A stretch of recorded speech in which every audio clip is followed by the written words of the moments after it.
Okay, part 18. Who the fuck did I marry? So he says to me, the way you're acting is real suspect because I told you it was fine. I took care of it. He was like, I ain't even worried about it. He was like, obviously, that nigga didn't know that you now married, that you've moved on. And so now he knows it. But for me, it was the fact that I don't do pop-ups. Don't come to my house unannounced. So if someone has done that, for me, it automatically feels like a violation and it feels like it needs to be addressed. So it was not as simple as I already took care of it, it's fine, let it go. Nah, we ain't letting nothing go. Cause you don't have my permission to show up to my house. And before this turns into something where I'm gonna be on Fox 5 News, I need to address that with you because that is not okay. So he didn't like the reaction I had to the story he told me where someone basically disrespected my home. And he felt like my reaction was really suspect. So, what I'm gonna get into the little details that he did not know about. So, he tells me again it was a black Charger, a black Dodge Charger. They backed into the driveway. A gentleman got out of the car and he asked for me by name, and Legion said she's not here. So, I asked him, what does the guy look like? And he said, he was like, why does it matter? I said, what the fuck does he look like? So Legion proceeds to give me the most generic description you can give. He was like, well, he was shorter than me. Ex-husband is about 6'3", 6'4". He was shorter than me. He was brown skinned. I said, did he have a hat on his head? Mind you, I understand that before marriage, I was a damn fool. I understand that. But every woman has that moment where you only gonna fool her but for so long. And eventually puzzles start coming together. For me, I felt like moving into marriage, certain things started coming together. So I said to him, did he have a hat on his head? He was like, nah, he ain't wear a hat. So in my mind, I am mentally going down a list of every possible man it could be. And it was only like 4 men. I had been in that house about 3 or 4 years at this point. So I knew all of the people, and I'm talking about from maintenance down to ex-boyfriends. It was a total of like 4 men. So when he said that it was a black Charger, I immediately was like, okay, I know that crosses out one. He said he was shorter than him. All of them were shorter than him. I said, did he have a hat on his head? He said, no, that crossed out one because one in particular was a maintenance guy who always wore a hat on his head because he had like a bruise or something and he was just self-conscious about it. So he always wore a hat. That leaves 2. So I said, was he muscular or was he skinny? So Legion's getting all frustrated. I said, just answer the question. He was like, well, he was kind of in between. And I said, okay. He was in between. I said, so was he light skinned or was he dark skinned? He was like, I told you he was brown skinned. I said, was he my complexion? He said, no, he was brown skinned. That eliminates one. So now there's one left. And yes, the one left would have been the ex that I had dated for 2 years. And so he was like, I know it was your ex. I know it was your ex. And I was like, that don't make no sense because the ex that in my mind, I'm saying this, the ex that I had dated, he and I had no contact with each other. And he was not the type to just pop up at your house. That ain't his style. Not to mention, and I ain't tell Legion this, that man would not be caught dead driving a Dodge Charger. He hated Chargers because he drove it as a patrol car. So I didn't say anything. I just was like, that's weird. So what Legion didn't know is that at the time I had a security system. So I had a security system where Anytime the front door, the garage door, or the back door was open, basically any entry point, anytime it was open or closed, it would send me a text message notification.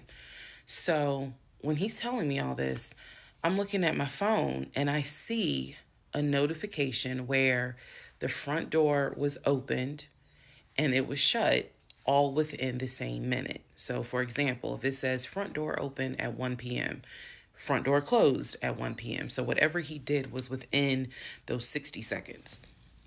He's telling me the story of the guy got out the car. He opened the door. He went out there, can I help you? And the guy said, I'm looking for, and Legion said, no, she's not here. And so he said the guy kind of was like, okay. And he was like, all right, thank you. And got in the car and drove off. Legion has also told me that he watched him drive out of the neighborhood, which means because of the way the house was set up, the townhouse, he would have still been outside watching this. I could be wrong, but something in me was like, that would take more than 60 seconds. So for the door to have been open and shut within the same 60 seconds, I was like, okay. So also what he didn't know, we didn't have a Ring door camera, but my neighbor did. And her Ring door camera caught my driveway. The view of the camera could see my driveway as well as her driveway. And so whoever was coming in the door, our driveways were right next to each other. And then on the other side of it was the grass. So it was a perfect view of my driveway. So she, I had texted her and I said, hey, were you home? I think I texted her the next day because I said, were you home on Saturday? Da, da, da, da. And she said, no, I wasn't. What's up? Everything good? And I said, can you look at your security system and see if there was a car that came to my house at such and such time? And I know I did not tell her the reason I was asking, but I was like, is there any way that your security camera caught if someone came to my house at this time on Saturday? She's like, yeah, sure, I'll look. And so maybe about a couple of hours later, she texted me back and said, hey, I looked at the camera, but I didn't see anything. And I said, okay, by any chance, did it catch if someone maybe walked up the driveway? Like maybe it wasn't a car in the driveway, but someone walked up. She said, I didn't see anything with your driveway yesterday. So I said, okay. And I knew that something in me, again, was like, nobody came to the house. So now here we are, a month and a half married. And now is when I'm like, why the fuck did he make that up? Because no one came to the house. No black Charger came to the house, backed into the driveway. Nobody got out the car and asked for me. Nobody was looking for me. So now I was sitting in the bedroom thinking through all this, and I'm like, why the fuck did he make that up?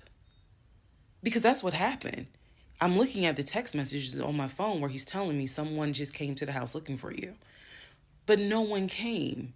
So what was the purpose of that? And then something said to me, something in me said, he wanted to see your reaction. He just wanted to see the reaction. You had been too calm, and so he wanted to see a reaction. So this man gaslit me like I was Georgia Natural Gas just to get a reaction. Welcome, ladies and gentlemen, to part 20 of Who the Fuck Did I Marry?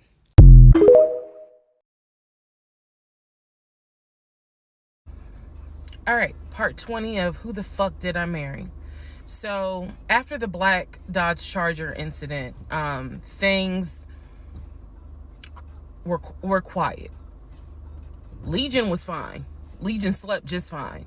Me, that shit played over in my head for days and days and days. On one hand, I was like, I know nobody came. My head knew nobody came to the house. My heart was like, but maybe he didn't make it up. So the head and the heart were absolutely playing a tug of war, because, again, I really couldn't fathom that he was making it up. But nevertheless, I filed it in the back of my mind, in my little filing cabinet, my mental filing cabinet. So a few weeks later, we go out to eat at this restaurant in Atlanta. It's a burger place, and I'm going to do my best by the time I post this to put the name of the burger place on the screen. So we go to the burger place, eat dinner, everything was fine. As we are leaving, he says to me, did I ever show you where my grandmother's buried? This is the grandmother that passed away from COVID in 2020. And I said, no. I was like, we haven't been over here. And so he was like, let me show you. So he drives us to the cemetery, which is not far from the restaurant. He drives us to the cemetery, goes around and around, and then it comes to like a little hill in the cemetery. And he was like, you see the headstone. The headstone had like the family name on it. And it did not have, for example, John David Doe. It just had Doe. Okay? So there were no dates on it. So it reminded me of just a headstone where it was probably multiple family members buried underneath it. That's what it reminded me of. And so he was like, my grandfather and my grandmother are buried there. I do recall him telling me when the grandmother died in 2020 that she wanted to be buried next to his grandfather. And so we're sitting in the car because we can see the headstone like on top of the hill from the car. And he tells me that is where his grandmother and grandfather are buried. That the family was able to get her, her wishes were to be buried next to the grandfather. Okay. So as we are leaving, we take a different route home. So we get on the highway. If you're from Atlanta, you'll know what I'm talking about. We get on I-75 North. And we're kind of we're just driving around, to be honest with you. But we're taking the scenic route. We get on I-75 North because the reason why I remember is because when you're on I-75 North going towards Atlantic Station, on the right-hand side, you will see the Varsity. You'll see all these tall skyscraper buildings. One of the buildings has the letters NCR on the building. As we're coming up towards the building, he says to me, do you see the NCR building? I said, yeah. He said, the building behind it, my job bought that building. That's where we're going to have, we're setting up operations. And I was like, why the hell would y'all buy a condiment company in downtown Atlanta? He was like, no, we're not doing production there. It's just going to be offices. And that's where we're going to handle like the business portion. The production is still being done in Gwinnett County out in Duluth. And so I was like, oh, okay. He was like, that's where I keep the company car. So I was like, the company car? I said, aren't you supposed to be bringing the company car home? And he was like, I don't want to bring the company car home because it's Clayton County and it's a $90,000 car. And I don't want no problems. So he's telling me that he keeps the company car at the building downtown Atlanta that's behind the NCR building. I barely could see what building he's talking about, but he was like, it's the building right behind it. And so he's telling me that that's where his office is. So I said to him, take me to your office. I know it's a Saturday, but shit, you wanted the VPs, right? So take me to your office. No, I had not been to his office simply because, again, COVID. So I was like, take me to your office. And he was like, I can. He was like, that's no problem. So do I have the other phone? I do. So y'all are in luck. So I can maybe reenact how this goes. So he gets off the exit and starts driving towards the NCR building. While he's driving towards the NCR building, he always has kept his phone in his left pocket. This is my left hand. So he pulls his phone out and he starts calling He tells me he's calling Willie. Willie is supposed to be the head of security. So he's saying, let me call Willie real quick to make sure that the building's open. So he proceeds, this is another phone, but he proceeds to go ahead and call Willie. We're still driving, by the way. We're still driving. I'm on the phone, scrolling through Facebook, trying to figure out some random shit. But he's driving with the phone up to it. So, driving with the phone, next thing I hear, "Hey, Willie, it's Legion. Hey, how's it going?" "I'm good." "Hey, is the building open?" "No, I just want to take my wife up there so she can see it and see my office." "Are you up there right now?" "You're not?" "Okay, is Mr. Justin working?" "Okay. So is there anybody up there that can physically open the building? Because I don't think my badge is going to get me at least in the front door because of it's on the weekend lock." "Okay. Okay. All right, let me know." "All right. Thank you, Willie. Bye." Y'all see how I did that? He's having this whole conversation while I'm sitting in a passenger seat. So then he gets off the phone and he says to me, "Willie is not working and Justin apparently called out sick. So the building is locked and my badge won't get us in the front door." He was like, "Willie's going to see if there's someone else that can open the front door so we can actually get in." He's like, "My badge will get us on the floor, but it will not get us in the front door." No one ever called.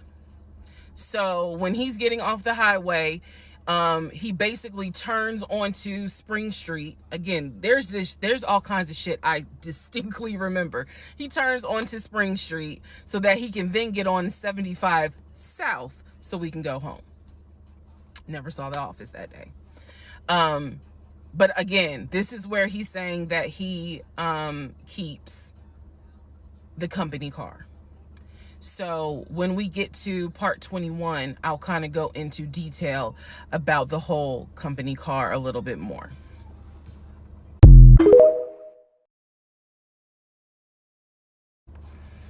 Part 21, who the fuck did I marry? So the company car apparently was a charcoal gray BMW. I believe it was a 5 Series. It was a 5 Series. I don't know much about the sedans. Y'all know I wanted the X5 dark blue with the cognac interior. He got the BMW 5 Series charcoal gray. He sent me a picture of the car. So I did see a picture of the car. After this whole NCR building, take me to your office, that is what he's claiming, is that he leaves the company car at that location.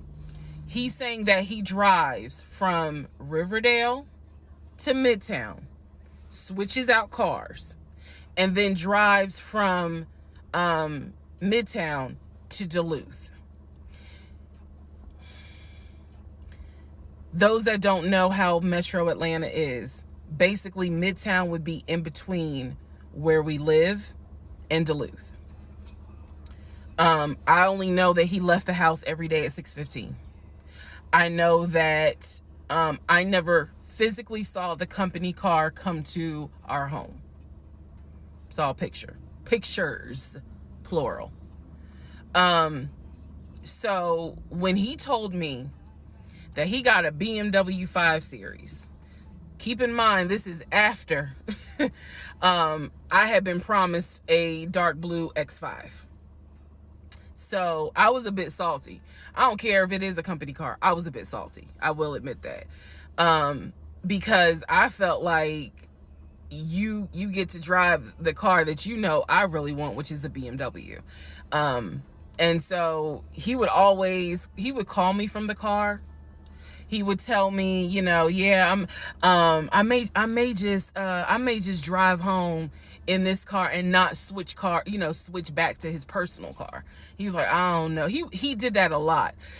And I realize now in 2024, he did that because he knew how excited I was to actually see the car. Because shit, I wanted to test drive it myself, to be honest with you. And he knew that. So, reactions. So he would say stuff like that, like, man, I'm so tired, I might just drive the company car, go ahead and go home, and then, just let me park it in a garage type thing. So eventually he stopped doing that because I didn't want to hear nothing about that car. I'm driving a Nissan and you driving a BMW after you promised me a BMW. So I don't really want to hear nothing about it. So in terms of the company car, I did see that it was a, according to the pictures, a charcoal gray BMW 5 Series. If you're asking me the exact model, I don't know. But I know it was a 5 Series because I know the 7 Series is slightly longer. So it's a 5 Series sedan. So after the whole situation with the cemetery to see his grandmother and grandfather's headstone, then there was the NCR, the office is open, oh, it's not open, Justin ain't working, Willie ain't working. Willie is supposed to be head of security, but he ain't working. Okay. So at this point, I'm already numb. It is important for me to point out how numb I became dealing with him. Mind numbing, because I just got to a point where it was like, there's always something. There's always something. So of course we're not going to go to the office because there's going to be something. So this is the end of February. My birthday had already passed. There clearly was tension on my end, not so much tension on his end. So I get home a couple of weeks later. We are now in the beginning of March. This is something personal about me. The only way you would know this is if you know me. I have been dying to go to London and Paris. I had a layover in London when I did a study abroad, but it's not the same. I want to go to London and be a whole tourist. I don't care. I want to see Buckingham Palace. I want to see the Tower of London. I want to see Paris. I want to see the Palace of Versailles. This is something, if you know me, you know she wants to see Paris. She wants to see London.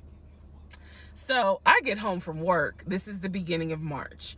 I get home from work, and on the counter is a folder with like a little bow on it. And I'm like, oh, what is this? Is this like mail? Like, was this something that you got at work? He's like, nah, it's a surprise for you. I open up the folder. Inside the folder is like a trip itinerary.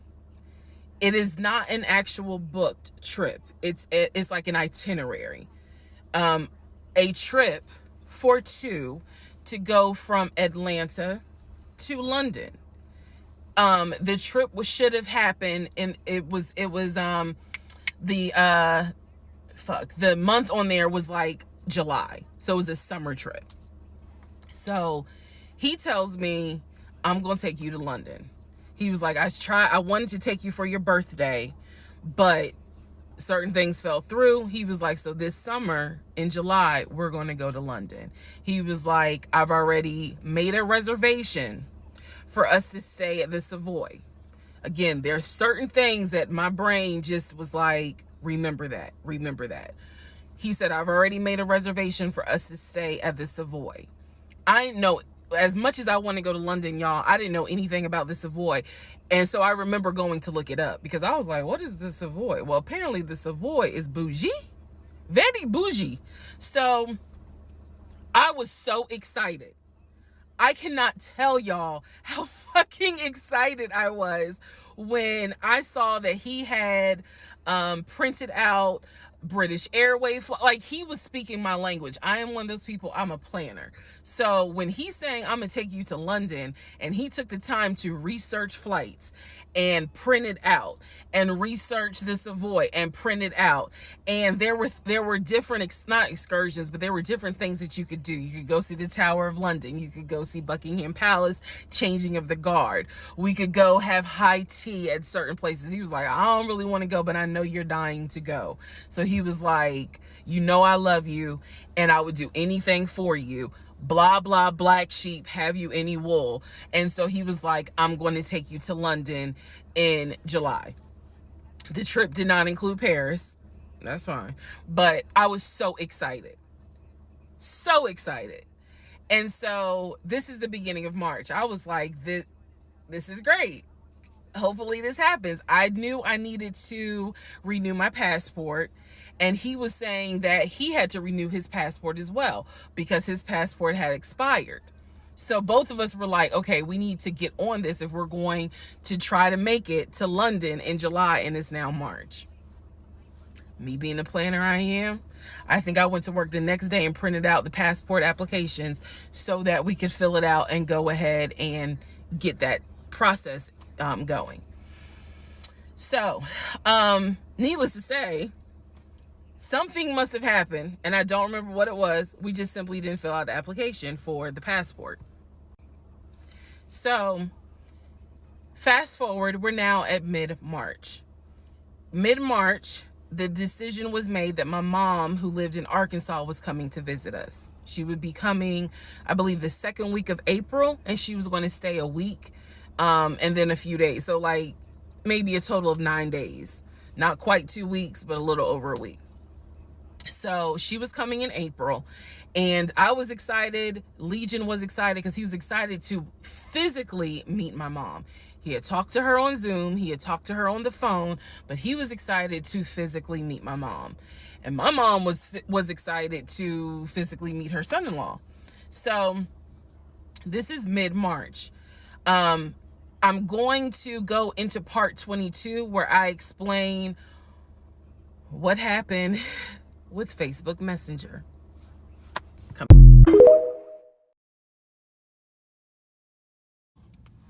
Part 22, who the fuck did I marry? So now we are in March. This is right after he had surprised me with the announcement of we're going to go to London for a trip in July. Because we definitely didn't do a honeymoon. We definitely didn't do any sort of trips together. So the idea was we're going to do a trip in July together. One thing about Legion was that he was the guy who was like, I have nothing to hide. I don't lie. I don't like liars. If we're in a relationship, then everything should be out in the open. So I've always had his cell phone passcode. Never felt the need to look through his cell phone. And funny enough, I can tell y'all right now, disclaimer, I will never go through a cell phone again. You cheating piece. So anyway, so one day, this is mid-March, going like around March 20th. So we're heading towards the end of the month. He was in the shower. Keep in mind, my mom is coming for a visit in April. So he was in the shower and he received a text message on his phone from a woman. The text message, because it was a preview. So the text message was something where if you didn't know the context of the text thread, you could either go left or you could go right with it. So me being just curious, I opened up the phone, put the passcode in, read the text, then read the thread. Come to find out, it was a text from his aunt. His aunt and his ex share the same name. That's why I say it could go left or it could go right. Text was from the aunt. So I looked at the text, went through the thread, nothing in there. So I went ahead, X'd out of the messages. I see that he has Facebook Messenger downloaded. And obviously it shows you the number of unread messages in the icon. So it showed that he had like 5 unread messages. So I clicked on it, just being nosy. And what do my wondering astigmatism eyes see? So in his Facebook Messenger is about 7 women. I can see their profile picture and I see their names. Some of them had a preview. The ones that he had not read, I could see the preview of the message. One in particular said, when are you gonna come get this? Y'all know what I'm talking about. So I clicked on that one first. And I'm reading through the thread. And so she's saying, when are you going to come get this? But earlier in the thread, or further back in the thread, he had asked her, when are you going to give me And she said when lockdown is over. So from what I could piece together, he had not yet physically gotten with her. But had there been no COVID, oh, he would have smashed all day, every day. The other messages were innuendos, meaning the other messages from the other women were innuendos. They were not as graphic as the one between him and her. So I'm reading these messages, and what is interesting is that the person I am married to is not the person in these messages. Like, this man was on some nasty shit. And I say nasty not in a judgmental way, but in a, with me, he seemed to act as if I was damn near virginal white. And I clearly see evidence that you into some shit that with me, you acting like, nah, I ain't really into that. So I confronted him. I absolutely confronted him and was like, what the fuck is this? If 2 + 2 is 4 and 5 + 5 is 10, what the fuck is this? And so he did not, oh, that ain't what happened, blah, blah, blah. Instead, what he hit me with is, man, I was just playing around. Like, ain't nothing happened. I shouldn't have said all that, but I was just flirting. It ain't mean nothing. I don't even know that girl. I was just flirting. And so I'm like, is this what you into? And so he was like, no, it's not what I'm into. It was just stupid. It was stupid because I shouldn't have done it. So I'm going to be honest with y'all, because I've been honest all this time. What pissed me off the most was that here I am as a woman behaving, trying to do the right thing by him and this marriage. And you mean to tell me you out here offering your ding-a-ling to random chicks that you don't even know? I was more angry at the fact that I'm like, dude, do you know how much I have turned down in order to be faithful to your dumb ass? And I'm seeing that you basically are out here acting like you got Skittles taste the rainbow. I was hurt. I was angry. I thought about getting my lick back. I'm just being honest. I did. And he played it off like it ain't nothing serious. It ain't nothing serious. Don't overreact. Don't get emotional. It was just dumb. He was like, I will delete the messages. I'll even delete Messenger. And I told him, I was like, that's really not good enough, because that's not going to fix the root of the issue.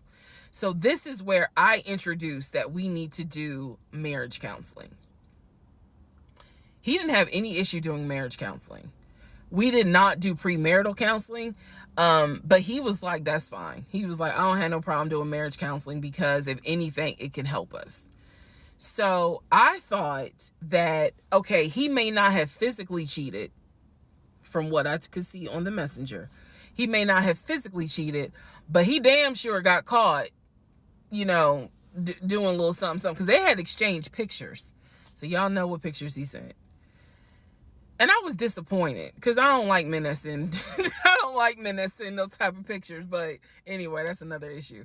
So we agreed that we would start marriage counseling. We also agreed that we would put on a united front when my mom got there. In other words, we were not going to argue. We, let's just act like everything is fine. But at that point, when my mother arrived in April, I could not stand him. I did not want to be, but we couldn't, he moved back into our bedroom because he had moved into the guest bedroom when I saw the messages. Like 3 days before she came, he moved back into the bedroom because obviously she needed to sleep somewhere. So, I really could not stand him. And it was because I was busy second guessing myself. Like, damn, what's wrong with me? Like, if that's what you into and I'm supposed to be your wife, like, let's have conversations. Like, shit, I went to FAMU. I understand some stuff, buddy. So it just was one of those things where it made me second guess, like, what's wrong with me? What did I do wrong? What is it that she got that I don't? Because you all out here willy-nilly, messaging her all hours of the night, because the thread went back quite a few weeks. I saw it in March. There were messages from December, November. So again, I'm just second guessing all kinds of stuff, self-esteem taking a hit. So no, I did not want to be around him. I did not want, I, I didn't like him, period. I did not like him. I left and I would just go for a drive because driving clears my mind. I called my aunt, told her what happened. I don't recommend that. I don't recommend calling family to tell them what's going on in your marriage. But I called my aunt, and my aunt lovingly was like, what do you want me to say? You married him. You know, he ain't your boyfriend. Y'all can't just break up. That's the hard part about marriage, is like, I mean, yeah, I guess you could leave him, but at the same time, you married him. So, honey, you're going to have to go back home. And y'all are going to have to figure this out. She was like, I can't give you advice on what you should do. I'm sorry that this happened, but you married him. So even though it was just one drive, I went back home, and that's when the discussion was, we need to do marriage counseling.